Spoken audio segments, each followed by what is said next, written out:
রাজধানীর একটি কমিউনিটি সেন্টারে সাংবাদিকদের সাথে মতবিনিময় সভার আয়োজন করে ঢাকা মহানগর দক্ষিণ বিএনপি।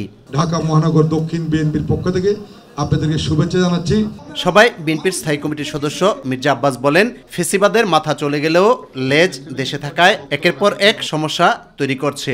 সংস্কারের কথা বলছেন, করেন, আমাদের কোনো আপত্তি নেই, যতটুকু লাগে করেন, কিন্তু যথাসময়ে দেশের মানুষের প্রত্যাশা অনুযায়ী নির্বাচন দেবেন। কিন্তু তার আগে হাসিনা চলে গেছে, কিন্তু তার পিতার তারা সব রয়ে গেছে। আমার সামনে এখন 8 জনের নাম আছে, সবাই সচিব হিসেবে মন্ত্রণালয়ে অবস্থান করছে। সবচেয়ে আশ্চর্যজনক বিষয় হলো, এত কথার পরেও, এত বিরোধিতার পরও মাত্র 2 দিন অথবা 3 দিন আগে সচিবালয়ে আরেকজন প্রাক্তন সচিবকে, রিটায়ার্ড সচিবকে, বাকশালী সচিবকে নিয়োগ দেওয়া হয়েছে। এখন বাকশালীদের প্রেতাত্মাকে বগল দাবা করে নিয়ে আপনারা কি সংস্কার করবেন? বিএনপি চেয়ারপারসনের উপদেষ্টা আব্দুস সালাম বলেন, অন্তর্বর্তীকালীন সরকার ব্যর্থ হলে দেশ অনেক পিছিয়ে যাবে। ফ্যাসিবাদ নতুন করে আসার জন্য চক্রান্ত করছে, কাজে হয়তো সেটা যদি হয়ে যায় তাহলে কিন্তু আমছালা সবই যাবে।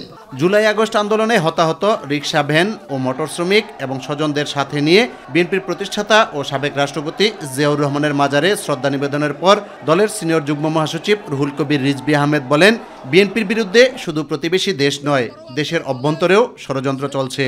আপনারা 5ই আগস্টের পর কি বললেন? ভারতের সাথে আপনারা সম্পর্ক উন্নয়ন করবেন, ভালো কথা, আমাদের আপত্তি নেই। আপনারা আওয়ামী লীগকে ক্ষমা করে দেবেন, ওরা ক্ষমা চাইলেও না কিছু না, আপনি তাদেরকে ক্ষমা করে দেবেন, সম্পর্ক উন্নয়ন করবেন। অর্থাৎ আপনারা আপনাদের রক্তের সাথেই বেইমানি হলো না।